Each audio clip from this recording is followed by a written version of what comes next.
కాదండి. క్రూర మృగాలు నగరాల్లోకి ప్రవేశించి జనపదంలో ప్రవేశించి వాళ్ళని ఇబ్బంది పెడుతూ ఉంటే వాళ్ళు ప్రాణభీతితో భయపడుతూ ఉంటారు. అలాంటి వాళ్ళని రక్షించటం కోసం ఈ మృగయ వినోదము అనేది ఒక ఆనందం కోసము ఉంటుంది అందులో. అలాగే ప్రజల యొక్క క్షేమం కోసం కూడా ఈ అడవి వేటకు వెళ్ళటం అనేది మనకి అనేక విధాలుగా చూస్తూ ఉన్నాం. అలాగే రామచంద్రుడు కూడా వేటకి బయలుదేరాట. వేటకి బయలుదేరిన రామచంద్రుడు ఇక చూడండి ఎవరెవరు తీసుకెళ్ళంటే నేను వస్తాను. ఆ రామచంద్రుడు తాను అడవికి వెళ్ళేటప్పుడు ఎలాంటి వ్యవహారం చేయాలంటే తలకాయ నల్లటి కిరీటం పెట్టుకున్నట్ట, పాదరక్షలు కట్టుకున్నట్ట, ఇక రకరకాలైన అంటే వేటకి కావలసిన వేషధారణ ఏదైతే ఉన్నదో అవన్నీ వేసుకుని సీతని తీసుకుని తమ్ములని తీసుకుని చతురంగ బలాన్ని తీసుకుని గుంపులుగా వేటగాళ్ళని ఉండే వేటగాళ్ళని వేట కుక్కలని ఇవన్నీ కూడా తీసుకుని ప్రయాణమై మహాగహనమైన అరణ్యంలోకి ప్రవేశించాడు అన్నారు. ఈ అరణ్యంలోకి ప్రవేశించాడు అనంటే సీతమ్మ వారట. మరి సీతమ్మ వారు ఎక్కడ చూస్తుందో ఆవిడ అడవ ఇంట్లో దిగుతుందో గుర్రం మీద రథం మీద అంటే కాదు. ఆవిడ పల్లకిలో ఉండి జల్లెడ తెర లాంటి తెరల అడుగులోంచి అడుగడుగు వీక్షిస్తూ అంటే ఒక ప్రొటెక్షన్ ఫీల్డ్ అనుకుందాం మనం. జల్లెడ లాంటి తెర కట్టాక ఆ తెర లోపల ఉండి తల్లి చూస్తోంది. ఇక అందరూ రాజులు, సామంతులు, తమ్ములు, కొడుకులు వీళ్ళందరితో కూడా హాయిగా విహారం చేస్తున్నాడు. నెమళ్ళు కనపడుతున్నాయి, లేళ్లు కనపడుతున్నాయి, హింసించే జంతువులు కనపడుతున్నాయి, నక్కలు కనపడుతున్నాయి, భయంకరమైన ఊళ్ళలు వేస్తూ అవి కనపడుతున్నాయి, చిలకలు కనపడుతున్నాయి, పెద్ద పులులు కనపడుతున్నాయి. ఇట్లా అంతేకాదండి ఆ వనంలో స్వయంగా పెరిగి నీటికి పెరిగి లేక తడిసి వారిని తడిసి వన పుష్పాల యొక్క సుగంధము అత్యద్భుతంగా కూడా ఉన్నది అని అంటున్నారు. అట్లాగే కొన్ని చోట్ల దావాగ్ని వల్ల కాలిపోయినటువంటి వృక్షాలు కూడా కనపడుతూ ఉన్నాయట. తోడేళ్ళు, పులులు, కుందేళ్ళు, కుందేళ్ళు వేటకుక్కలు వెళ్తున్నాయట, పరిగెట్టుకుంటూ వెళ్తున్నాయట. ఇలా వెళ్తూ ఉండగా మధ్యాహ్న సమయానికి ఒక సరోవర తీరానికి చేరుకుని వీళ్ళు అందరూ సేనలందరూ ఆ సరోవర తీరం దగ్గర ఆగి సీతాదేవితో కొంతసేపు విశ్రాంతి తీసుకుని మళ్ళీ బయలుదేరారు. ఈ బయలుదేరిన సందర్భంలో ఈ పులులు అవి పరిగెడుతూ ఉంటే ఉన్నట్టుండగా ఒక సింహము వచ్చి ఈ నుంచి దూకింది. సింహము దూకినప్పుడు ఆ సింహం ఎగురుకుంటూ మీదకి దూక్కుంటూ వస్తుంది. ఎలా దూకుతూ వస్తుంది అంటే చూసేవాడు సింహం నేల మీద ఉందా అంటే ఆకాశం మీద కనపడుతుంది, ఆకాశంలో ఉందా చూసాక నేల మీద అంటే అంత ఎగిరి వస్తుంది అన్నమాట. ఆ సింహం దూక్కుంటూ అంత ఎత్తుగా ఎగురుకుంటూ వస్తుంది చెప్పడానికి కవి ఉత్ప్రేక్షిస్తున్నాడు. ఇక్కడ చూస్తున్నప్పుడు భూమి మీద ఉందా అంటే ఆకాశంలో ఉందంటే భూమి మీద కనపడుతుంది అనేటటువంటిది. ఇట్లా చెప్పారు. అలా దృగ్గోచరమైంది. దీన్ని ఎవరు గమనించారు అంటే శ్రీరామచంద్రుడు గమనించాడు. గమనించి గుర్రం మీద ఎక్కి ఇక్కడి నుంచి విషయం అంతా ప్రారంభమవుతుంది. గుర్రం మీద ఎక్కి ఒక్కడే దాన్ని వెంబడించుకుంటూ అలా అడవి లోపలికి వెళ్ళిపోయాడు. ఎంత దూరం వెళ్ళారో తెలియదు. వీరిని వెంబడించి వెళ్దామంటే వాళ్ళు ఎంత గహనమైన అడవిలోకి ఈయన గుర్రాన్ని తీసి వెళ్ళిపోయాడంటే రామచంద్రమూర్తి ఒక్కడే. ఇతరులెవరూ కూడా ఏ మార్గంలో ఈయన వెళ్ళాడో తెలుసుకోలేని స్థితిలో లక్ష్మణులు కానీ ఇతర భటులు కానీ వీర దూతలు కానీ బోయేవాళ్ళు కానీ కుక్కలు కానీ ఎవ్వరూ కూడా ఈయనని వెతికి పట్టుకోలేని స్థితిలో అందరూ వెనకాల ఉండిపోవాల్సి వచ్చింది. శ్రీరాముడు బాణప్రయోగం చేసి కొంత దూరం పరిగెట్టిన తర్వాత లోపలికి వెళ్ళిన తర్వాత బాణప్రయోగం చేసి సింహాన్ని వధించాడు. సింహాన్ని సంహరించిన తర్వాత అప్పుడు ఆ సింహంలోంచి ఒక దివ్యమైన పురుషుడు బయటకు వచ్చాడు. ఆయన ఒక విద్యాధరుడు. అయ్యా నేను ఒక విద్యాధరుడిని, నేను ఒక పతివ్రతనితో సంగమం చేశాను, చేయకూడని పని చేశాను. ఆవిడ మునిపత్ని నన్ను బలాత్కారంగా సింహంలాగా మీద పడి రక్కాను కాబట్టి సింహ జన్మ ఎత్తమని చెప్పి శాపం పెట్టింది. పెట్టిందయ్యా, అమ్మ తప్పైపోయింది, క్షమించి ఏం చేయాలంటే రాముడు వచ్చి బాణంతో కొడితేనే నీకు మోక్షము అని చెప్తుంది. ఇప్పుడు ఇక్కడ ఆగాల్సిన విషయం ఏంటంటే రాముడు ఎప్పుడు వచ్చాడు, ఈ రాముడి బాణంతో నీకు మోక్షం వస్తుంది అని ఆవిడ చెప్పింది అంటే రాముడి యొక్క ఆగమనము ప్రపంచం అందరికీ, పతివ్రతలకి, మా సాధు పురుషులకి, సంతులకి, అందరికీ కూడా విష్ణువు యొక్క ఆగమనము ఏదో ఒక రూపంలో గ్యారంటీ అనే విషయం స్పర్శ క్లియర్గా ఉంది అక్కడ. అట్లా శ్రీరామ శరస్పర్శతోటే నీవు శాప విముక్తిని పొందు అని అనుగ్రహిస్తుంది. ఇగో నాయన, ఇవాళ నీ శాపస్పర్శ జరిగింది, దానివల్ల నీ బాణము తగలడం వల్ల, ఆ స్పర్శ వల్ల నేను ముక్తున్నయ్యాను అనేటటువంటి విన్నవించి తన మానవుడు తాను స్వర్గం వైపుకు ప్రయాణం వెళ్ళిపోయాడు ఆ విద్యాధరుడు. మనకి ఆనంద రామాయణంలో గమనించినట్లయితే అడుగడుగున ఒక క్లేశము, దాని వెనుబంట ఒక ఆనందము, లేదా కేవలం ఆనందము, సంతోషం, లేదా కేవలము ఆనందము, ఈ విధంగా మనకు కనపడుతూనే ఉంటుంది. తర్వాత ఇలా గుర్రం ఎక్కి రామచంద్రమూర్తి కొంతసేపటి తర్వాత ఒక గుహ దగ్గరికి వచ్చాడండి.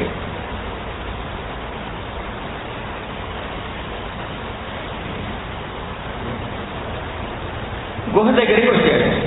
ఈ గుహ ద్వారం చూస్తే దానికి, ఆ గుహకి పెద్ద బండరాయి అడ్డుపెట్టి ఉన్నది.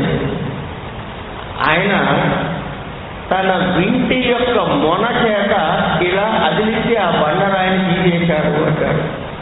అంటే వింటి బలమా, రాముడి బలమా, ఏమి చేసి గుహలోకి ప్రవేశించి కొంత దూరం అలా వెళ్ళగా బాగా దట్టమైన చీకటి, ఆ చీకటిలో కొంచెం ముందుకు పోగా ఒక సన్నని వెలుగు లాంటిది కనపడింది. ఏమిటా వెలుగు దగ్గరికి పోతే 2 పర్వతాల మధ్యలో ఉండే ఖాళీ ప్రదేశం ఏదైతే ఉంటుందో ఆ సందులో కూర్చుని కేవలం ఎముకలు, చర్మము మాత్రమే మిగిలినటువంటి 4 స్త్రీలు కనపడ్డారు. వారు అలా ఎందుకున్నారంటే వారు కేవలం వారి ఊపిరిని మాత్రమే ఆహారముగా స్వీకరిస్తూ తపస్సు చేసుకుంటూ అక్కడ ఉన్నారు. వాళ్ళ ఊపిరి నడవటం వల్ల వాళ్ళు ఇంకా బతుకున్నారు అని అనిపించింది. అప్పుడు ఈ శ్రీరామచంద్రమూర్తి ఇక్కడి నుంచి లీలా మానుష విగ్రహుడు కదైనా ఈ శ్రీరామచంద్రమూర్తి ఆ 4 స్త్రీలకి కూడా 4 రామచంద్రమూర్తులలాగా కనపడ్డాడు. 4 రూపాల్లో 4కి కనపడి వేరువేరుగా వారిని ఎదురించి మీకే వరం కావాలో కోరుకోండి అంటారు. వారు వరం కోసం కోరుకోవడానికి అనేది కనుక ఇది విష్ణు అంశ యొక్క ప్రభావముగా మనం గుర్తించాలి. అంతేగాని ఇవన్నీ కథలరా నాయన రావుడు ఎట్ట చేస్తారని గడియలు అని ప్రశ్న వేయటం కాదు. విష్ణువు అక్కడ అవతార పరిసమాప్తిలో మానుషాకారముగా చేయవలసినటువంటి రావణ వల్ల అయిపోయిన తర్వాత తాను విష్ణువును ప్రకటించుకోవడానికి ఎటువంటి శంక లేదు, ఎటువంటి అభ్యంతరము ఉండదు. 11,000 సంవత్సరాలు రాజ్యం చేశాడు కనుక ఆ విష్ణువంశ లీలను కూడా స్వామి ప్రదర్శించడం మనం ఇక్కడ గమనించాలి. ఒకటి, ఆయన ఎవడు? పరమాత్మ విష్ణువు కనుక ఆయన ఎవరెవరిని ఏ రూపాల్లో ఉన్న వాళ్ళని అనుగ్రహిస్తున్నాడు అంటే విష్ణు. అనేది మనకి ఆ కథలో చెబుతారే, ప్రహ్లాదుడు అడుగుతాట విష్ణువుని, నీకేం కావాలో కోరుకోరా అంటే విష్ణు కోరుకోమంటే నరసింహస్వామి మా నాన్నకి మోకవారు నేను నా చేతిలో దశవేరుడు మోక్షించి రానంటే అంచేత విష్ణు స్పర్శ జరిగిన మోక్షంగా ఇంకేమవుతుంది? కనుక మోక్షం వచ్చిందంటే ఏ స్థితి పొందినట్టు వాడు? పరమ ఆనంద స్థితి పొందినట్టు. ఏ ఆనందము? మనం అనుకునే ఆనందాన్ని ఆనందము అనకూడదు, సుఖము అన్నది. ఎందుకంటే ఈ సుఖము అన్నది దుఃఖ పర్యాయి. ఏదైతే సుఖం అనుకుంటున్నామో సుఖము అని అనుకుంటున్నామో ఆ సుఖము యొక్క అంత్యమునందు అది దుఃఖహేతుగా అవుతుంది. ₹1,00,00,000 లాటరీ వచ్చిందంటే ఒకటి రాగానే వాడు ఆనందపడ్డాడు, దాని ఆనందం సుఖపడ్డాడు. అనగానే అబ్బా ₹1,00,00,000 ఇచ్చింది సార్ కంగ్రాచులేషన్స్ అంటే ఏం కంగ్రాచులేషన్స్ రా 30% ట్యాక్స్ తీసుకున్నాడు ఏడుస్తాడు. అరే 70 లక్షలు వచ్చాయని సంతోషించడం మనకి ఎక్కడ కనపడదు. 30 లక్షలు ట్యాక్స్ పోయింది ఏడుగా కనపడుతుంది. ఎక్కడో చోట దుఃఖంలోకి పరివర్తిస్తుంది. అంటే ఉన్నది తరుగుటగాల కానీ లేకపోతే ఇంకా పెరగలేదని కానీ ఇక్కడ పక్కవాడికి వచ్చింది కానీ దుఃఖమే తప్ప ఆనందాన్ని ఎక్కడ సుఖాన్ని పొందిన లక్షణాలు మనకు కనపడదు. కానీ ఆనందం కూడా అట్లాంటిది కాదు. ఇది దుఃఖ పర్యవసాయి కాదు, దుఃఖములోకి పరిణమించదు. ఎందుకంటే సత్చిత్ ఆనంద స్వరూపుడైన పరమాత్మ యొక్క అనుగ్రహంతో ఆయన పాదసన్నిధికి చేరినవాడు, ఆయన అనుగ్రహం సంపూర్ణంగా పొందిన వాడికి ఆనందమే ఉంటుంది. ఆ ఆనందం అదే అక్కడ అనుభవిస్తాడు. సరే, ఇక్కడికి వస్తే ₹4 ధరించి వాడు ముందు కనపడి మీకేం కావాలో కోరుకోండి అంటాడు అని అనగానే అని వాళ్ళు కళ్ళు తెరిచి బాబు నువ్వెవరు, ఎక్కడి నుంచి వచ్చావు, మాకు వీళ్ళు పుట్టుకున్నాడు వాళ్ళు నలుగురిని. ఈ ₹4 నలుగురిని స్పర్శ చేసేటప్పటికీ వాళ్ళందరికీ ఇతపూర్వం ఉండేటటువంటి మాంసము రక్తము ఇత్యాదులతో కూడిన దృఢమైన పుష్టికరమైన శరీరధారులుగా వారు పరిగణించారు. అంటే ఎముకల కూడు నుంచి మామూలు మనుషులు అయ్యారు. మాకు ఈ రూపం ఎలా వచ్చింది, మా నిజ స్వరూపం మాకు ఎలా వచ్చింది, నువ్వు ఎవడివి, ఈ గుర్రాన్ని ఎక్కి మా నలుగురికి ఏకకాలంలో ఏకరకంగా ఎలా కనపడుతున్నావు, అసలు నీ సంగతి ఏదో చెప్పుకోవాలి అని అని ఇంకా ఏమన్నా అవును ఎందుకంటే దుందుడు చచ్చిపోయాడా లేదా అని అడిగాడు. దుందుడు చచ్చిపోయాడా బతుకున్నాడా అంటే అమ్మ మీరేం కంగారు పడకండి, నేనే, నా పేరు రాముడు అంటారు, నేను ఒక్కడనే మీకు ₹4 ధరించి కనపడుతున్నాను, సందేహం అక్కర్లేదు. ఇక్కడ ఏదో సమూహం హడావిడి చేస్తుంటే దాన్ని చంపి ఈ వస్తువు ఉంటే ఈ గుహద్వారం దగ్గర ఏదో కనపడింది, అందుకని చెప్పి ఆ గుహద్వారం తెరిచి చూస్తే మీరు కనపడ్డారు. నేనే మీ దేహాలన్నింటికి ఈ మళ్ళీ దివ్యాకృతులు ఇచ్చాను. దుందుబి అనేవాడు వాలి చేత ఎప్పుడో నొక్కబడ్డాడు. ఆ వాలి దుందుబిని చంపినవాడు వాలిని ఎవరయ్యా అంటే నేనే చంపాను వాలిని కూడాను, రావణాంతకుడైన నేనే వాలిని కూడా చంపాను. మీకు వరములిచ్చి మాట్లాడించిన వాడిని కూడా నేనే. మీకేం కావాలో చెబితే అది ఇచ్చేసి నేను నా నగరానికి పోతాను, ఇది మీరు అడిగిన సంగతి అని ఏం చెప్పాడు. చెబితే ఇవన్నీ బాగానే ఉంది కానీ అని మళ్ళీ అసలు ఇంతకీ మీరెవరు, ఈ దుందుని ఎందుకు అడిగారు, మీ కోరికలు ఏమిటో చెప్పండి అని అడిగితే మేము 9 బ్రాహ్మణ పుత్రికలు అండి, 16,000 మంది క్షత్రియ కన్యకలను వైద్య కన్యకలను ఆ దుందుభుయి అనేవాడు తెచ్చి గూట్లో పెట్టాడు. 1,00,000 మంది ఏర్పాటు అయిన తర్వాత ఈ 1,00,000 కన్యకల్ని వాడు పెళ్ళాడి చెరబట్టాలి అనేటటువంటి వాడి కోరికతో తెచ్చి ఇక్కడ కనబడ కన్యకలంతా ఇందులో పడేస్తున్నాడు. అలాంటి దుందు వల్ల మేము ఇక్కడికి వచ్చి పడ్డాము. ఇగో ఇంకా కొంచెం ముందు పోతే 16,000 మంది అక్కడ ఉన్నారు, ఇంకా క్షత్రియ వైశ్యాలందరూ ఉన్నారు అక్కడ. వాళ్ళందరూ కూడా వాయుభక్షులే మాలాగే ఉన్నారు. విష్ణువుని ధ్యానిస్తూ మేము పడి ఉన్నాము. అయితే మమ్మల్ని అనుగ్రహించగలిగిన వాడు విష్ణువు ఒకడే, నువ్వేమో శ్రీరాముడు అంటున్నావు, మరి నిన్నట నమ్మకం నువ్వు మళ్ళీ రాక్షసులేమో అంటే ఏం కాదమ్మని తన విష్ణు స్వరూపాన్ని వాళ్ళకి ప్రకటించాడు రామచంద్రమూర్తి. అక్కడ ఈ 9 స్త్రీలకి కూడా తాను విష్ణు స్వరూపమును చూపించి నేను సత్య సంసుడను సత్య వచస్కుడను అని చెప్పగా అప్పుడు విష్ణు స్వరూపుడుగా ప్రత్యక్షమైతే వారు సాష్టాంగ దండ ప్రమాణాలను ఆచరించి వారి విష్ణు రూపంలో ఉన్న పరమాత్మను పూజ చేయగా మీ సంశయాలు తీరయ్యా, ఇంతకీ మీ కోరిక ఏదో చెప్పండి అన్నారు. అయ్యా నీ దర్శనంతో మా దుఃఖాలన్నీ పోయి, అంతేగా ఒకసారి పరమాత్మ దర్శనం అయితే ఆనందమే తప్ప దుఃఖం ఉండదండి.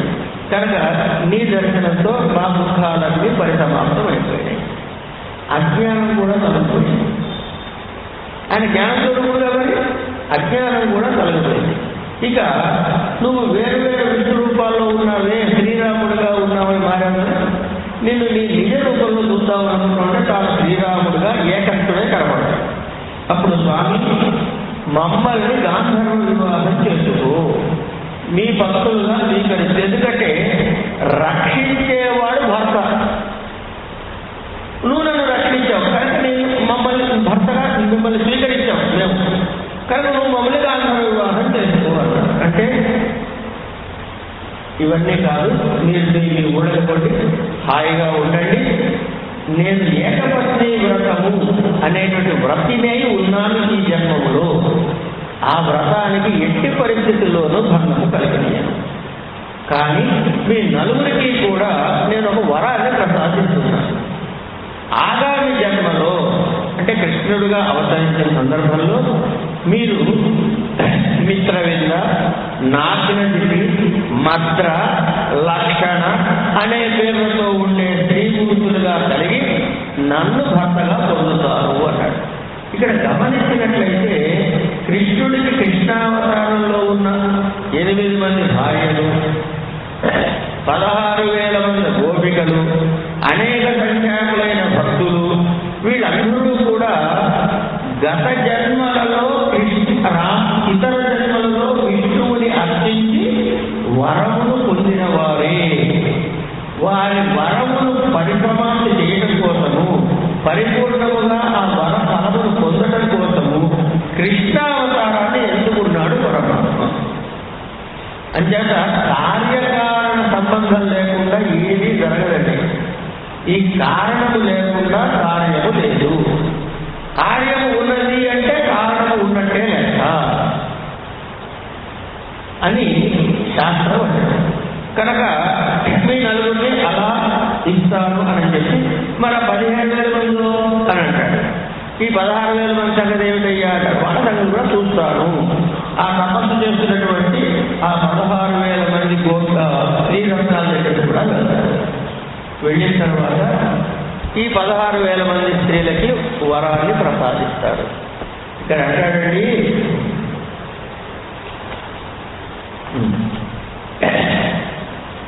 ఇక్కడ ఈ 16,000 మంది కన్యకల్ని చూసి రామచంద్రమూర్తి వాళ్ళందరినీ స్పృశించి వాళ్ళందరికీ కూడా దివ్య కారుణ్యమైనటువంటి శరీరధారులుగా చేసి వారందరినీ ఉద్ధరించాడు.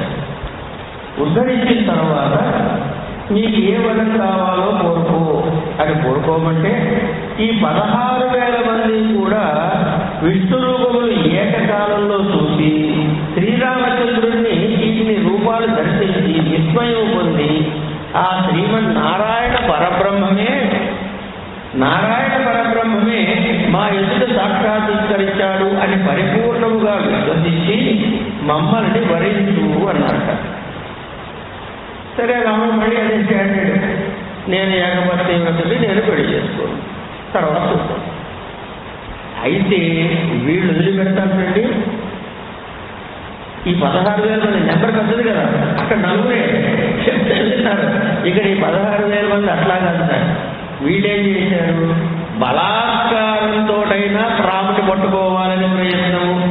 అంటే ఇంద్ర బ్రహ్మాది దేవతలైన వాళ్ళెవరికీ కూడా వినోదాలు కూడా చిక్కనటువంటి పరమాత్మని, వాళ్ళ యోగ బలంతో చిక్కనటువంటి వాళ్ళని ఎట్లా అయితే వీళ్ళు ఈ కన్యలు స్త్రీలు చేశారో వాళ్ళందరూ తమ కనుబొమ్మల్ని దృఢమైనటువంటి ధనస్సుల్లా ఉంచి పదునైన తూపులతో, బాణాల్లాంటి తూపులతో, మనోహరమైన చేష్టలతో రకరకాలుగా మోహం పుట్టించడానికి విశ్వ ప్రయత్నము చేశారు అని అంటే ఇక్కడ ఏమంటారంటే, యోషితాను తీక్ష్ణ సాయకై భూలతాసు దృఢ శాప నికటై ధర్మిన మకరకేతున హత కర్యలో పతితో మనోమృగ.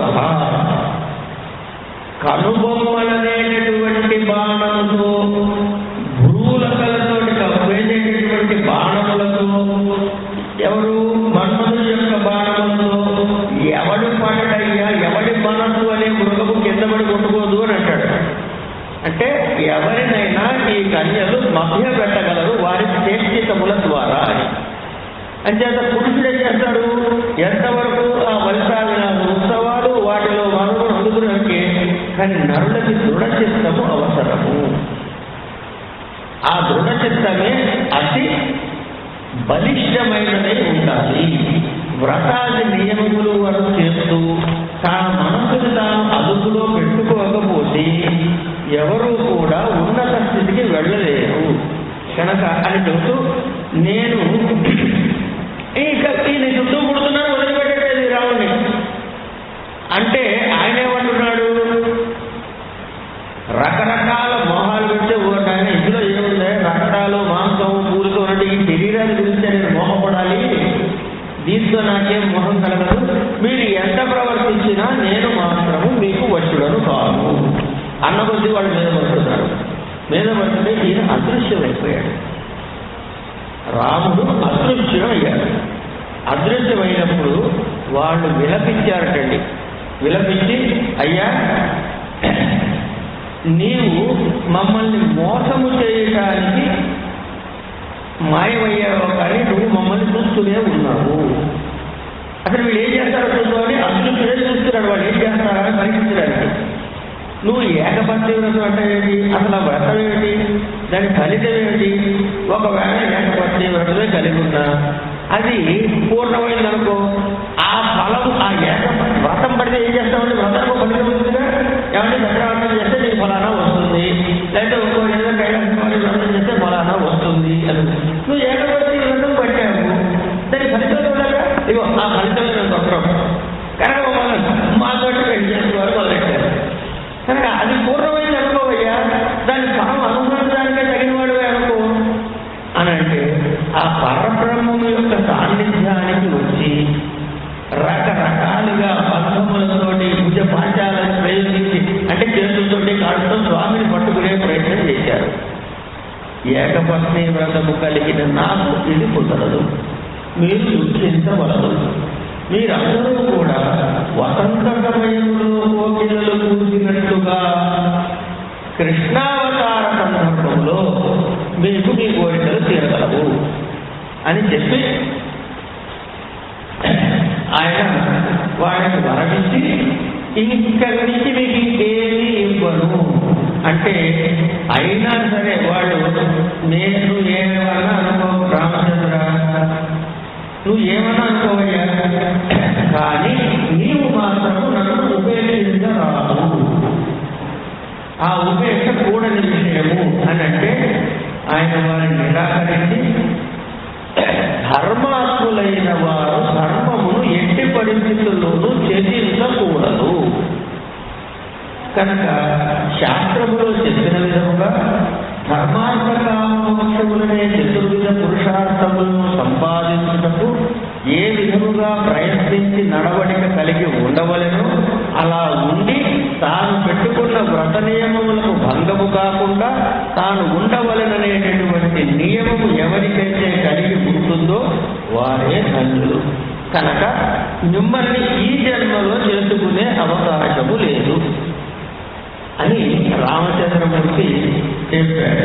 చెప్పిన తర్వాత ఈ మాయలు ఈ మంత్రాలు ఇవన్నీ కాదయ్యా, మమ్మల్ని ఆ విరహజ్వరంతో ఉన్నటువంటి వారు నానా విధాలుగా అక్కడ కనపడ్డ ప్రతి దాన్ని అడగడం మొదలెట్టారు. ఏంటంటే ఇక్కడ రామచంద్రుడు వచ్చాడు కనపడ్డా అని ఓ సొంత బుక్కను అడుగుతాడు, ఓ అశ్వత్థాన్ని అడుగుతాడ, అక్కడే ఉన్న ఒక నెమల్ని అడుగుతాడ.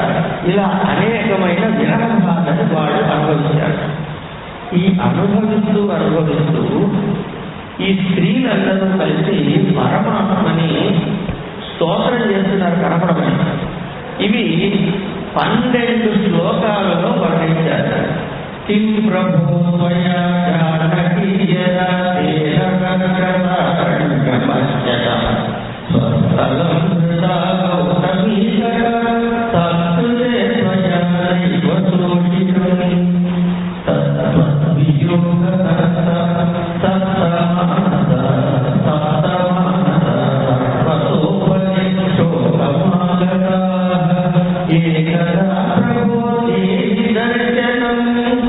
ఏకదా ప్రభో దేహి దర్శనం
ఈ విధంగా గీతములు వాడు ఏదైతే పాడే గీతాలు ఉన్నాయో ఆ గీతాలను కనుక నిత్యము పాడుకున్న వాడికి 12 శ్లోకాలు విన్న మానవుడికి సమస్త కోరికలు తీరతాయని, ఇది ఎంతో విచిత్రమైన గీతం కాబట్టి నిత్యము సంకీర్తనీయముగా ఉంటుంది అనేటువంటి సమస్యలతో కూడా ఈ స్తోత్రానికి చెప్పబడింది అని చెప్పి వాడికి రామచంద్ర స్వామి ఆ క్షణంలోనే ప్రత్యక్షమై వాడందరినీ కూడా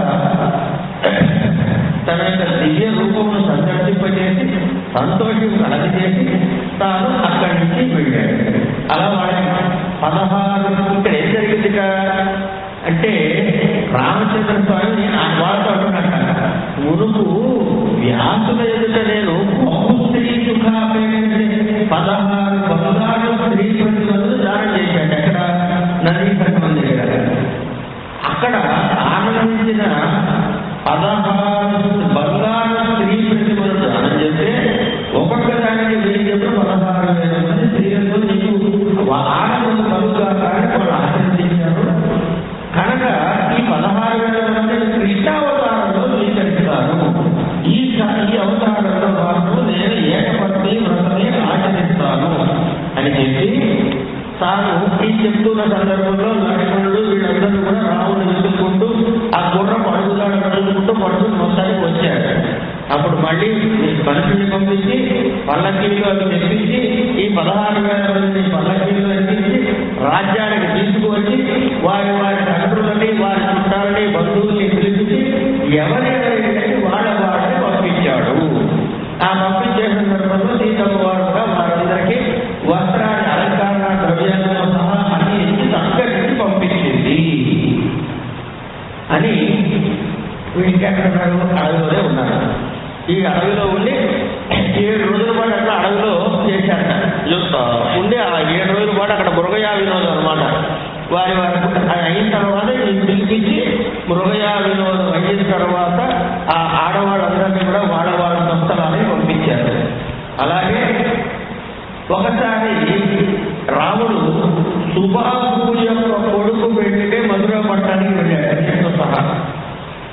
ఆ పట్టణ ప్రజలు వాళ్ళందరూ వచ్చి ఈ సీతారాములు కొంతకాలం ఉండమని ఆనందంగా హాయిగా ఉన్నారు.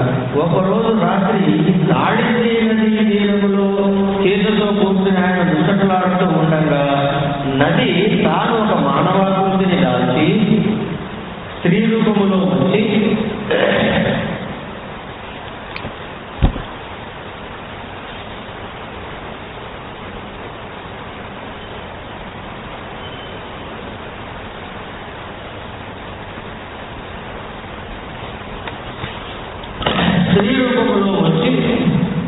దాసదాసీయులతో ఉన్నటువంటి రామచంద్రమూర్తి పాదములను తాకి అయ్యా నన్ను స్వీకరించు అన్నాడు. నేను నిన్ను కూడా స్వీకరించలేను, కాళింది నాది ఏకపత్ని వ్రతము కలదు, నీవి జన్మములో నీ స్వస్థలానికి వెళ్ళు. తర్వాత ఆగామి జన్మలో కృష్ణుడిగా నేను అవతరించినప్పుడు కాళిందిగా నీవు మళ్ళీ నిన్ను నేను పత్నిగా స్వీకరిస్తాను అని చెప్పాను. ఈ విధంగా రాజ్యకాండ అనేటటువంటి ఒక కాండలో 2 భాగాలుగా చెప్పబడి పూర్వార్ధము ఉత్తరార్ధము అనేటటువంటి 2 భాగాలలో ఈ 12వ సర్గతోటి పూర్వార్ధము ముగిసినది. పూర్వార్ధం అయిన తర్వాత ఇప్పుడు మనం ఉత్తరార్ధంలోకి ప్రవేశిస్తున్నాం. ఉత్తరార్ధం ఏంటి? హాస్య మోక్షణము అనేటటువంటి ఒక విచిత్రమైన సన్నివేశాన్ని ఇక్కడ మనకి కల్పించి చూపిస్తున్నారు మహర్షి. శ్రీరామదాస ఉవాచ అథైకదా రమాజాని సహృద్భిః సదసి స్థితః విజితాశ్చామరేణైవ లక్ష్మణేనాతిశోభితః ఏతస్మిన్నంతరే తత్ర పౌరః కశ్చిత్ సభాస్థితః ఏతస్మిన్నంతరే తత్ర పౌరః కశ్చిత్ సభాస్థితః వారాంగనానాం నృత్యాది దృష్ట్వా హాస్యం చకారతః. ఒకసారి రామచంద్రమూర్తి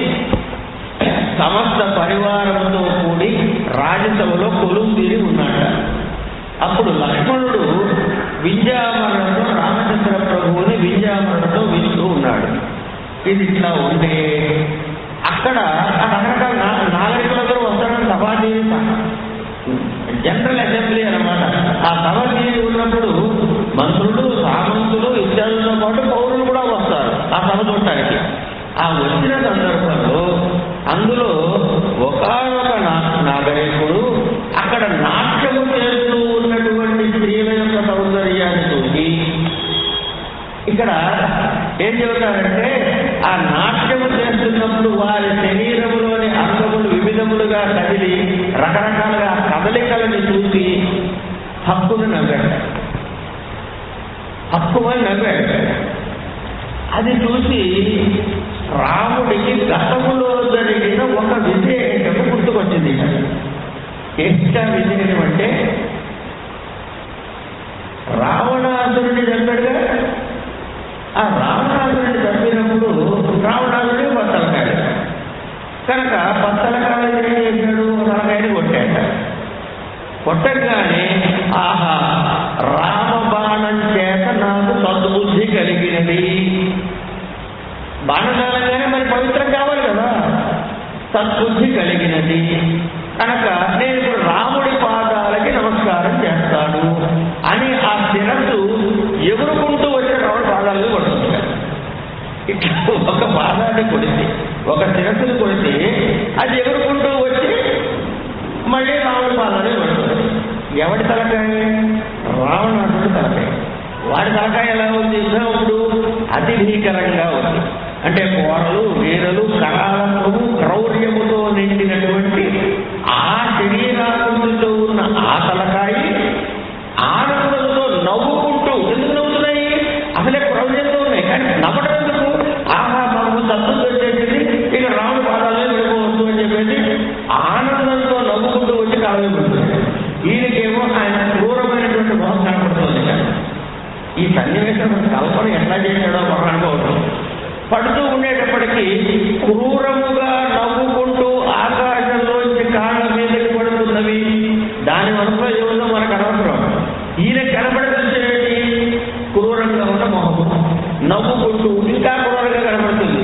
అట్టహాసం చేసే భయంకరంగా ఉంది కదా, అది వచ్చి కాళ్ళలో పడుతుంది. అంటే అది ఒక భయమును కల్పించేటటువంటి సన్నివేశంగా చెప్పాడు. రాముడికే ఒక రకమైన భయమును కలిగించేది. అనగానే రాముడికి ఎక్కడ ఎవడు నవ్వినా అది గుర్తొస్తుంది. వీడు నవ్వాడు సభలో. నవ్వేటప్పటికి వీడెవడా రాక్షసుడా, రాక్షస జాతడా, సభలో వచ్చి కూర్చున్నాడా, మాయావేషంతో వచ్చాడా, అసలు ఈ నవ్విన వాడు ఎవడు అని చికాకు కలిగి ఎవడు నవ్వినా పక్కపక్క అట్టహాసం చేస్తూ గట్టిగా నవ్వినా నాకు అది గుర్తొస్తుంది. అది గుర్తొస్తే నాకేమన్నా రాక్షసుల దృష్టి కనపడుతోంది, వాళ్ళు ఏమన్నా ఇక్కడ ప్రవేశించారా అని అనిపిస్తోంది అని అనుకుని రాముడు ఏం చేశాడంటే, నాయన లక్ష్మణుడా, నగరంలో స్టార్టింగ్ చేయించిన మొత్తం అంతా మన రాజ్యంలో ఇవాళ నుంచి ఎవరు నవ్వకూడదు, ఇవాళ నుంచి ఎవరు నవ్వడానికి వీల్లేదు, వేస్తే దండిస్తాను అని చెప్పి ప్రకటించమన్నాడు. సరే ఆయన కూడా వెళ్ళాడు, అదే ప్రకారంగా ప్రకటన చేశాడు. ప్రకటన చేస్తే రాజదండన బీచ్తో ఎవరి మొహాల్లో డబ్బులు మాయమైపోయినాయి. ఇప్పుడు ఏదైనా నాటకం కానీ, ఒక సభ కానీ, ఒక కథ కానీ ఏదైనా చేయాలని అందులో హాస్యం ఉండి తీరుతుంది కనుక అముట్టమని రాజు గట్టిస్తాడు. ఆ విధంగా ఏంటి, నాటకాలు, నటవిట గాయకులందరూ కూడాను వాళ్ళు అనేక మహోత్సవాలు జరుగుతూ ఉంటాయి. మహోత్సవాలు ఇవన్నీ చేయాలి, చేస్తే నవ్వుతారు, నవ్వుతే రాజు గట్టిస్తాడు కనుక ఇవన్నీ పోయినాయి. ఈ విధంగా ఏమైంది, మంగళకరమైన ఉత్సవాలన్నీ ఆగిపోయినాయి, యజ్ఞయాగాది దేవతోత్సవాలు ఆగిపోయినాయి, వినోదంతో హాయిగా మాట్లాడుకునే ప్రసంగాలు ఆగిపోయినాయి. ఎవరు చూసినా మొహం వేలాడానికి మాత్రమే కనపడుతూ ఉన్నారు. అంటే ఏదైనా పురాణం విందామన్నా, ఇతిహాసం చదువుదామన్నా ఎక్కడ ఏ నవ్వు వస్తుందో అన్న భయంతో ఎవరు కూడా పురాణ ఇతిహాసాల కార్యక్రమాలు కూడా వెళ్ళడం మానేశారు. రామాజ్ఞ వల్ల మొత్తం అంతా ఆగిపోయింది. ఇది ఇలా ఉంటే దేవతా మండపాలు లేవు, ఇవేమీ లేకపోతే ఏమవుతుంది, అందరూ కూడా నవ్వుకు దూరం అయిపోయారు. నవ్వుకు దూరం అయిపోతే ఉత్సాహము నశించిపోయినది. ఎప్పుడైతే అంటే ఉత్సాహ దేవతలు అంటే ఉత్సాహమునకు ప్రేరకమైనటువంటి శక్తి ఏదైతే ఉందో దాని దేవత అంటాం అంతే. కనుక ఉత్సాహ దేవతలు, ఈ కర్మాంగ దేవతలు అంటే యజ్ఞాలు ఆగిపోయినాయి, కథలు తరగతి గాయకులు ఆగిపోయారు, ఉత్సవాలు ఆగిపోయినాయి. ఈ కర్మాంగ దేవతలు, ఉత్సాహ దేవతలు లోకమంతా ఇట్లా అయిపోయిందని చెప్పి ఇంద్రుడి దగ్గరికి వెళ్ళి మొరబెట్టుకున్నారు. ఇంద్రుడు నా వల్ల కాదైనా పదని మనం ఇంకో ఉన్నాడు మనకి ఏంటి మాట్లాడడానికి ఇట్లాంటివన్నీ అని బ్రహ్మగారి దగ్గరికి వెళ్ళారు. ఈ బ్రహ్మగారు ఏమన్నారు, నాయన ఈ వరం ఇచ్చిన వాడు నా తండ్రి విష్ణుమూర్తి, ఆయనకి నేను ఎక్కడ ఎదురు చెబుతాను, కనుక నేను ఎదురు చెప్పలేదు అని.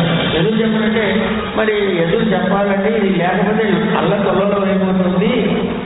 ఎక్కడా కూడాను అంటే ఒక రకమైన గ్రైండింగ్ హార్ట్ అంటారే అట్లా వచ్చి ఆగిపోయింది మొత్తం అంతా. ఆగిపోయినప్పటికీ అప్పుడు బ్రహ్మచారి నేను ఉపాయం చేస్తాను అన్నాను. ఉపాయం చేస్తానని నేనేం చేశాడు, ఊరి పొలిమేరలు వెళ్ళి నేను చూస్తే కదా సంగతి చేసి చెప్పి వెళ్ళి రామచంద్రుని అడగలేడు, తండ్రిని అడగలేడు. నువ్వు తప్పు చేస్తున్నావయ్యా నన్ను చందంటే అనలేడు. కానీ మనం సరి చేయాలి. అడిగిపోతే ఈ ప్రపంచంలో అవసరాలు అవుతుంది. కానీ ఈ రెండింటికి మధ్య మార్గంగా ఉండేలా చూసి ఏం చేశాడయ్యా అంటే ఆయన వెళ్ళి ఒక రాజు చెట్టులో దూరాడు, అసంత వృక్షంలో దూరాడు. దూరి అక్కడి నుంచి ఆ చెట్టు నవ్వడం ప్రారంభించింది. ఆయన చెట్టు త్వరలో కూర్చుని ఆకులు ఎగురుతూ ఉంటాయి, ఎందుకు ఎగురుతాయో తెలియదు. ఆ దారిలో పోయే వాళ్ళందరూ చూస్తున్నారు. ఈ చెట్టు పక్కపక్క నవ్వుతూ ఉంటుంది. చెట్టు నవ్వడం ఏమిటి, ఆకులు ఎగరడం ఏమిటి, ఇది చాలా విచిత్రంగా కనపడింది.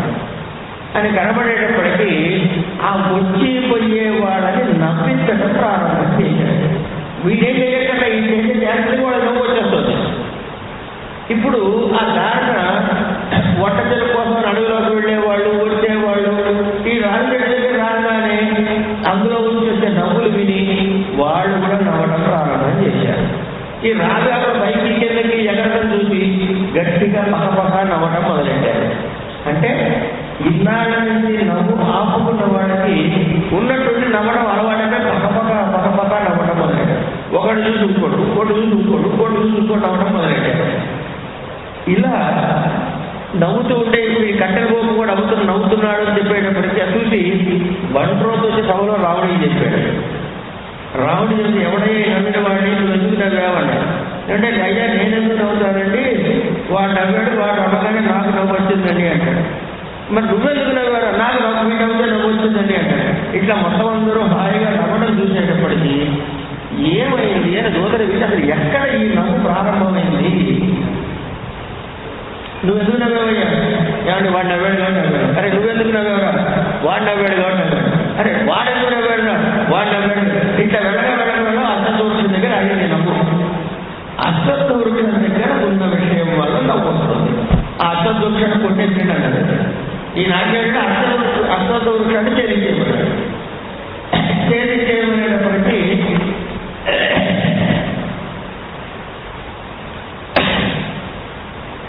నా ఆజ్ఞకి భంగానికి చేసేటువంటి కారణమైన రామచంద్రుడిని ముందు కొట్టేయండి అని అన్నాడు.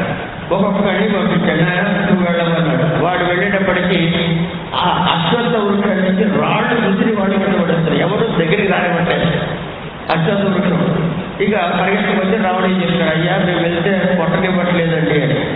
సరే లక్ష్మణుని పంపిస్తాడు, కుషుడిని పంపిస్తాడు, సుమంత్రుడిని పంపిస్తాడు, ఎవరిని శత్రుఘ్నుడు, లవుడు, కుషుడు వీళ్ళందరూ కూడా దారిలో పోతుంటే వీళ్ళందరూ గుర్రాలు ఆగిపోయినాయి. అంటే బ్రహ్మదేవుడు వీళ్ళు కొట్టదలుచుకోలేదు, కానీ వీళ్ళ గుర్రాలు ఆగిపోయినాయి, కదలిక లేకుండా ఉండిపోయింది, ఏ మాత్రం లేకుండా అక్కడ నిర్వీర్యం లేకపోయి ఉన్నారు. అప్పుడు రాముడు ఏదో విచిత్రంగా ఉన్నది, దీని మీద మనం విచారించాల్సిన ఆవశ్యకత ఉన్నది, ఇది సామాన్యమైన చర్యలా కనపడట్లేదు అని ఆలోచించి మంత్రి సామంతాలందరినీ పిలిపిస్తాడు.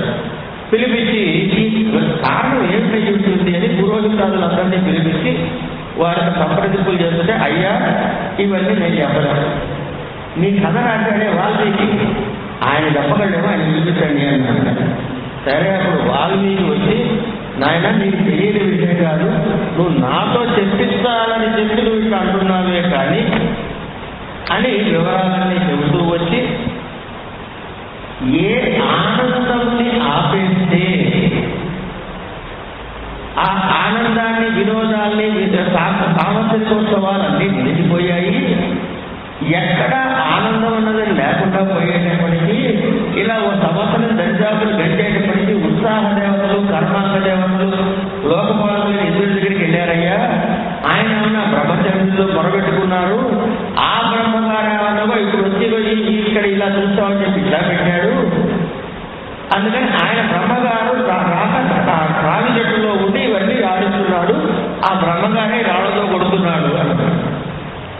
అట్లాగా అయితే నేనే పోతాను అని ఈయన బయలుదేరాడు. నేను వెళ్ళి బ్రహ్మ సంగతి నేను చూస్తా, నా ఆజ్ఞను ధిక్కరించేటటువంటి వాడా అని బయలుదేరుతాను అనగానే అప్పుడు ఆయన ఏం చెబుతాడంటే, నాయన నువ్వు కోపం మానుకోవాలంటే ముందు నా మాట విని, కొంచెం కోపం మానుకొని నా మాటను విను ముందు. ఏమి చెబుతున్నావు అంటే,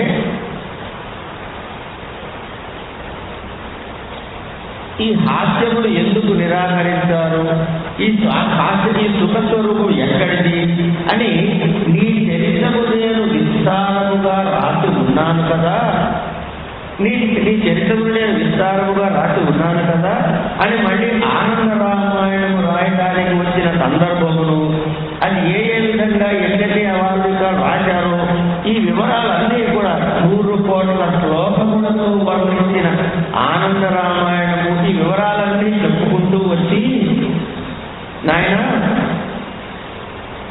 ఈ ఆనంద రామాయణం 9 కాండలుగా ఉంది, ఇది వ్యర్థం కాకూడదు, ఆనందం ఉన్నప్పుడు హాస్యం ఉండకుండా ఉండాలి కదా, కనుక ఇది లేకపోతే నీ కథని నేను రాసినందుకు, ఈ ఆనంద రామాయణాన్ని లిఖించినందుకు నువ్వు ఎప్పుడైతే నవ్వు నాపేసావో ఆనందాన్ని పరిహరించిన వాడు అవుతావు, అప్పుడు నీ కథనికి నీవే అడ్డు పెట్టుకున్న వాడు అవుతావు అని ఈ విధంగా చెప్పి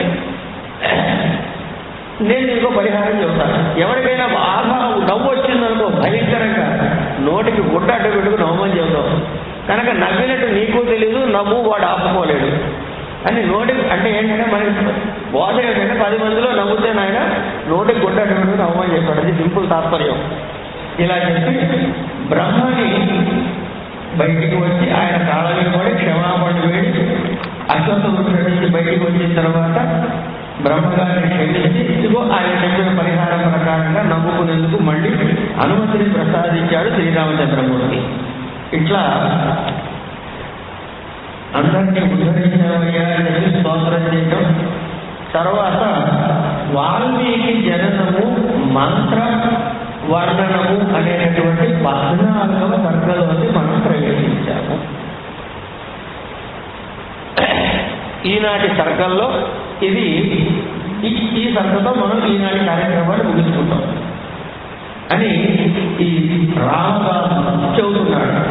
రామదాసు ఏం చెప్తున్నాడు, దేవతా శాపంలో గణదేవతలు ఎవరు, వాళ్ళు ఎట్లా ఉద్ధరించబడ్డారు, ఇవన్నీ వివరణ చెప్పబోయ్యా.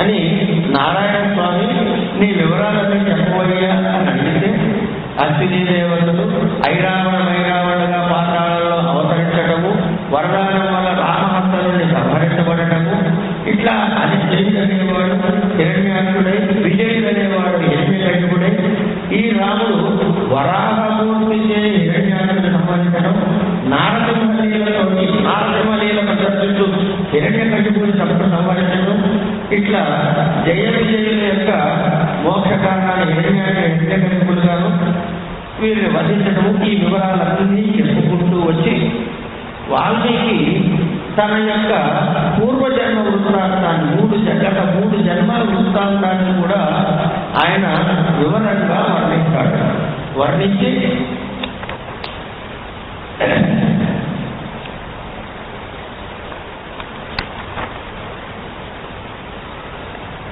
తాను జాగ్రత్తగా ఏ విధంగా పుట్టాడు అనే వివరాలన్నీ కూడాను విస్తారముగా చెప్పుకొస్తాడు.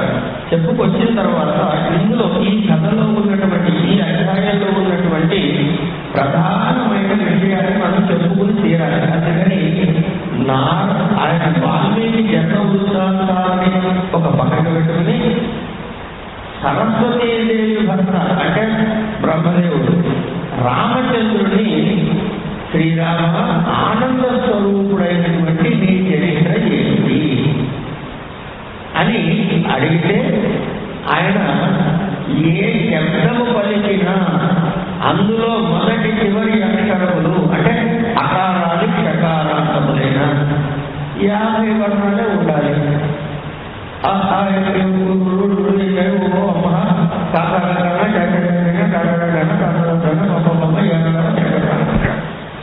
అకారాలు షకారాలు ఇంతకు మించి వర్ణాలు లేవు. ఏ శబ్దం చేసినా ఏ పదము చేసినా ఏ వాక్యం అనాలన్నా ఈ వర్ణ సముదాయం యొక్క విస్తృతితోనే చెప్పాలి. కనుక ఈ అక్షరాలన్నీ నీ పేర్లే అని అన్నట్టయితే వీటి శబ్దం ఏమిటి? ఈ లౌకిక శబ్దములకు వైదిక శబ్దములకైనా ఎవరు ఏం చెప్పారు, ఆ విషయం మంత్రం ఎలా అయింది అనే వివరాన్ని నాకు చెప్పవయ్యా అని ప్రార్థన చేశాడు.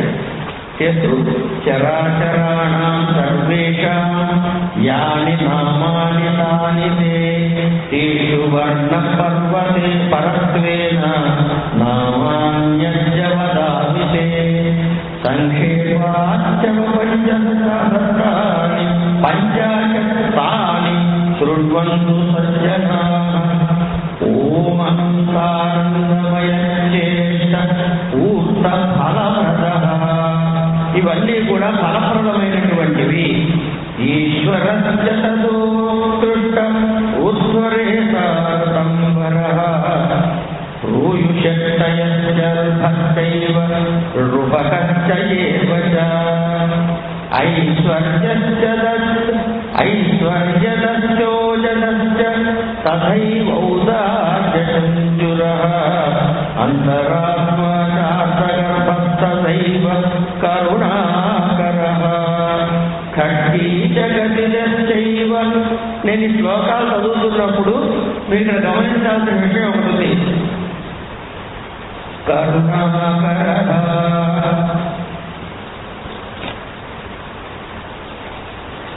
కరుణాకరః. తర్వాత ఖడ్గీచ.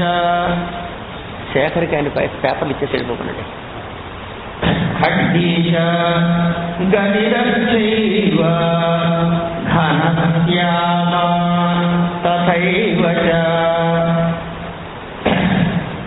నణశ్చ విశాఖేష దుష్కృతశ్చ తథైవ హి ఛత్రీ జగన్మయశ్చైవ శశరూపీ ఝటేశ్వరః టణకారిధనుష్ఠానబంధో డమరుస్తత్కరః. ఇట్లా అకారాది క్షకారంతో వచ్చినటువంటి సమస్త నామాలని చెప్పాడు. అంటే సకలాక్షరములు కూడా నీ యొక్క అనాదిగా నీ అక్షరములై ఉన్నవి. అవి నీ నామాత్మకములయ్యే ఉన్నాయి. ఈ వాంగ్మయ ప్రపంచంలో సర్వములు నీ నామములే అని ఎట్లా వచ్చాయంటే అకారము.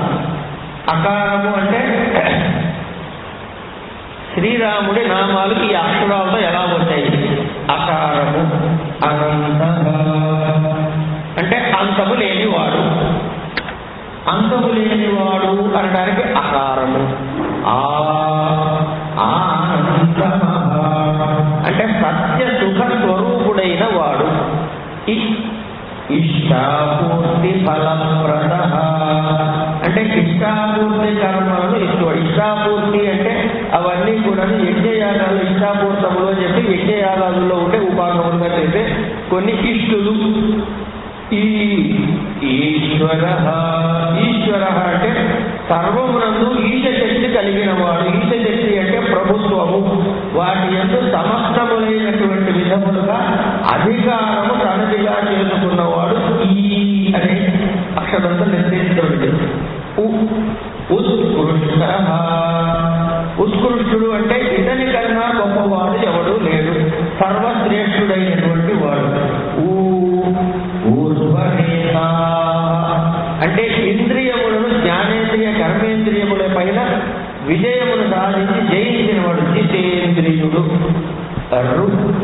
ఋతంభర.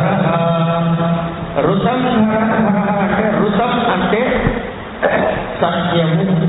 ఈ సత్యమును మాత్రమే ధరించిన వాడు ఋతంభర అంటారు.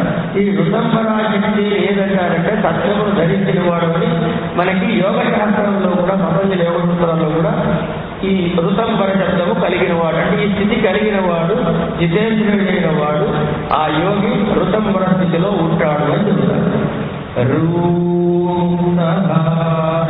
నిర్భయుడైన వాడు. అంటే సర్వవ్యాపకుడైన వాడు. రూపక అంటే స్వార్థ ప్రత్యయము లేనివాడు, స్వార్థము లేనివాడు. ఏకః కేవలుడు. ఏకం నిత్యం విమలమచలం సర్వధీ సాక్షిభూతం భావాతీతం త్రిగుణరహితం సద్గురుం తం నమామి అంటారు. అంటే అంటే ఏ కేవలుడు. కేవలుడు అంటే సర్వవ్యాపకమైన శక్తి, తాను తప్ప ఇతరము లేనటువంటి శక్తి అయినటువంటిది ఏ కారణంతో నిర్ణయించబడింది.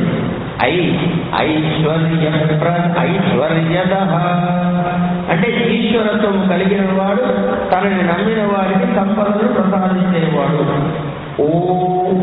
ఓజోద అంటే జ్ఞానమును తేజస్సును ప్రసాదించేవాడు. ఔదార్యబంధుర అంటే ఉదారముగా అందరికీ కోరిన వారికన్నీ కోరినవన్నీ ఇచ్చేటటువంటి వాడు కాబట్టి అందరికీ రమ్యమైన వాడు, అందరినీ ఆనందింపజేసేవాడు. అంతరాత్మ ప్రతి జీవుని యందు వాడు ఉన్నాడు అని నిర్ణయం చేసేటటువంటి ఏ చైతన్యం ఉందో ఆ అంతరాత్మ. సర్వాంతర్యామి అయిన వాడు.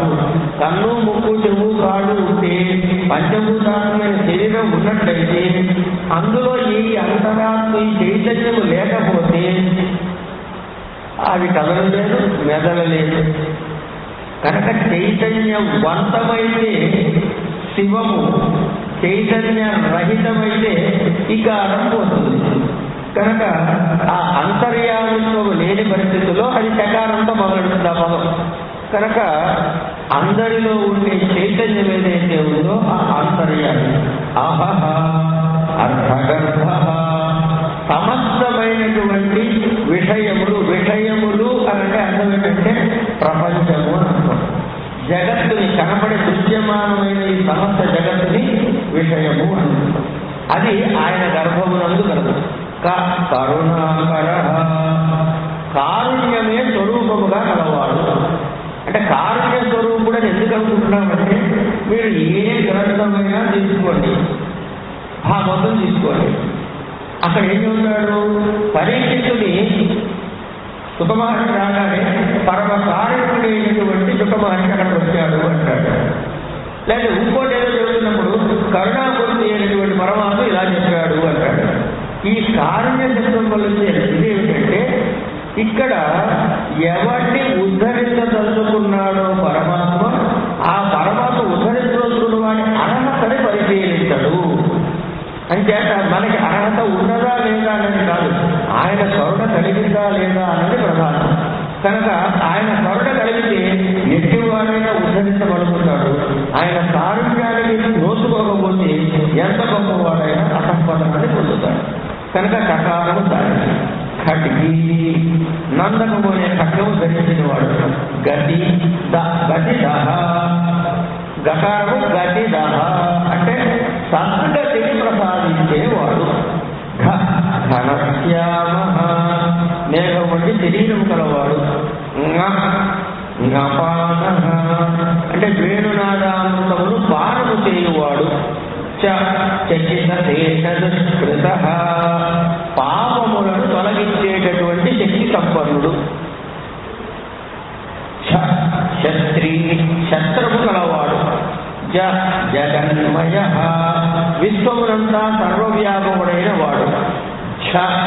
శరూపి మత్స్యావతారముగా వెలిసినటువంటి వాడు.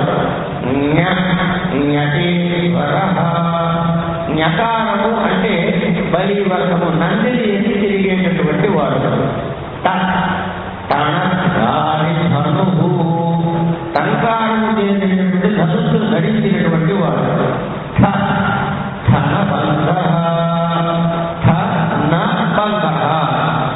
అంటే చంద్రుడు, అగ్ని, శూన్యము అనేటటువంటి అర్థములు ఉన్నాయి. నహ అంటే శరీరము, నా అంటే మనోర్థము, అంటే మంగళకరమైనటువంటి మూర్తి స్వత్వము కలిగిన వాడు.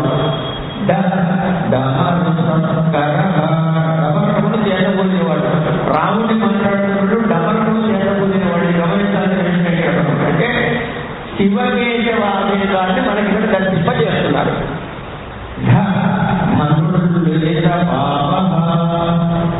వెంటనే పాపములను పరిహరింపజేసేవాడు. క్షణకాలంలో పాపములను పరిహరింపజేసేవాడు. నకర్ణ అంటే తామర వంటి వంటి సరోజ దళముల వంటి చెవులు కలవాడు. తపోరూప హర కళ్యాణకరుడు. దక్ష అంటే సమర్థత కలిగిన వాడు. ధన్వి ధకారానికి ధన్వి, శారణము అనేటటువంటి ధనస్సును ధరించినటువంటి వాడు. నష్టోద్ధరణ ధీర, నశించిపోతున్నాడు అనుకునేటటువంటి వాడిని కూడా ఉద్ధరించేటటువంటి వాడు. పరమేశ్వర సర్వశక్తి సంపన్నుడు, పరమ ఈశ్వరత్వాన్ని కలిగిన వాడు. పరశురామ పరశుడు అనేటటువంటి ఆయుధాన్ని ధరించినటువంటి వాడు. బలివర ప్రద అంటే బలి చక్రవర్తికి వరములను వసగిన వాడు. భగవాన్ భగవాన్ అంటే 6 రకములైనటువంటి ఐశ్వర్యములు కలిగిన వాడి భగవంతుడు భగవాన్ అంటాడు. ఈ లక్షణాలు ఉన్నటువంటి వాడు భగవంతుడు. మధుభాతి మధు అనే రాక్షసుని చంపినవాడు. యజ్ఞఫల ప్రద యజ్ఞములకు సత్ఫలితములను ఇచ్చువాడు. రఘునాథ రఘుకుల జనకుడుగా ఉన్నవాడు. లక్ష్మీశ లక్ష్మీ మనోహరుడైన వాడు.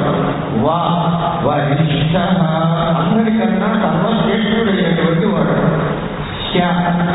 శరణ్య అందరికీ రక్షణని కల్పించేటటువంటి వాడు. షడ్గుణైశ్వర్య సంపన్న సమగ్రస్య ఐశ్వర్యస్య ధర్మస్య కీర్తి సంపద వైరాగ్యము ఐశ్వర్యములను అనేటటువంటి వాటి ప్రసాదించేటటువంటి షడ్గుణ సంపన్నుడైన వాడు. సర్వేశ్వర చరాచర ప్రపంచమునంతటికీ కూడాను అధిష్టానమై ప్రభు అయినటువంటి వాడు. హయగ్రీవ హయగ్రీవ అవతారంలో జ్ఞానమును ఉపదేశించిన వాడు. చిట్ట చివరి క్షేమి క్షమి అంటే జగద్రక్షకుడైనటువంటి పరమాత్మ అని ఈ విధంగా శ్రీరాముని 50 అక్షరాలతోటి కూడా స్తోత్రము చేశాడు బ్రహ్మదేవుడు. ఈ 161 అధ్యాయంలో 162 నుంచి ప్రారంభమవుతాయి. 175 వరకు ఈ శ్లోకాన్ని ఎవరైనా సరే నిత్యపారాయణ చేసుకోదండి. అంటే ఇక్కడ ఏకైక అక్షర ప్రోక్తం మహాపాతకనాశనం చెప్పారు కదా, మరి ఏకైక అక్షర ప్రోక్తం మహాపాతకనాశనం ఎంత జరిగిందయ్యా అని ఎవరైనా ప్రశ్న చేస్తే ఈ అక్షరాలకు తాత్పర్యం ఇది కాబట్టి రామాయణంలో కనపడే ఏ అక్షరానికైనా ఈ 50 అక్షరాల్లోంచి స్వీకరించబడాలి. కాబట్టి ఆ అక్షర దర్శనం చేత రాముడి యొక్క శక్తి దర్శనాన్ని అనుభూతిలోకి తెచ్చుకోగలిగితే వాడు ఏ అక్షరం చదివినా కూడా మోక్షప్రదమైనటువంటి తాత్పర్యాన్ని పొందుతాడు. కారణం ఏంటంటే రామ దర్శనాన్ని చేస్తున్నాడు కాబట్టి. అంటే అక్షరాన్ని నుంచి రాముడు ఎట్లా కనపడతాడు నాకు ఎప్పుడు సార్? అక్షరాన్ని చూడగానే రాముడు కనపడాలి. అదెట్లా తెలుస్తుంది? మనం ఎప్పుడైనా ఎవరైనా సాక్ష్యం చెప్పగలరా అని ఎవరైనా అడిగారు అనుకున్నాం అదే సరదాగా. ఓ ఉదాహరణ చెప్తాను, ఒక పిచ్చి ఉదాహరణ చెప్తాను. ఏమైనా వెళ్ళి నువ్వు మొత్తం భారతదేశానికి నమస్కారం పెట్టరా అన్నాం అనుకోండి. ఎక్కడికి వెళ్ళి నమస్కారం పెడతారు? ఎక్కడికి వెళ్తారు? ఇటు పశ్చిమం వెళ్తారా, తూర్పు వెళ్తారా, ఉత్తరం వెళ్తారా, దక్షిణం వెళ్తారా, మధ్య భారతం వెళ్తారా? ఎక్కడికి వెళ్ళినా మిగతావన్నీ పెట్టితే ఎంత అవుతుంది అంటే ఏదే కంగారు పడతాయో జెండా ఎక్కడ జెండా గర్వం పెట్టి ఇండియా పెట్టేటాను మనం. ఆ జెండా పెడితే భారత జెండాని పెట్టినప్పుడు అని ఎక్కడ తెలుసు అంటే అది ఒక ఆలంబన. అది చూడంగానే మన మనస్సులో సమస్త భారతదేశము దర్శితమైనది. అట్లాగే మనం అభిషేకం చేస్తాం ఇంట్లో, ఆయన వస్తారు ఓ శివలింగం పెడతాడు, లేకపోతే మట్టి పెడతాడు, మట్టి ఉంటుందో ఓ శివలింగం పెడతాడు. లేదు సాలగ్రామం విష్ణు స్వరూపం, ఏమండి సాలగ్రామం పెడతాం, శివలింగం పెడతాం. శివలింగం పెట్టి ఏమంటాడు వీడు అక్కడ ధ్యానం చేయమంటారు. ఆ చిన్న మట్టి ముద్దకో చిన్న స్ఫటికానికో ఏదో లింగానికి బ్రహ్మాండ మా విష్ణురజ్యోతిస్ఫాటికలింగమౌళికలత పూర్ణేశువాసాముదై అస్తోక్లాముతమీశమీశమలిశం రుద్రానువాకాంచపం ధ్యాయేపదం విభ్రోభిషే శివం అని ధ్యానం చేస్తున్నాడు. ఆపాతాళ నభస్థలాంత భువన బ్రహ్మాండ ఆవిష్పుర ఆ ఆకారాన్ని ఈ మధ్య ముద్దలో దర్శించాం. ఇది మనకున్నటువంటి దృష్టి దర్శన వైశాల్యం.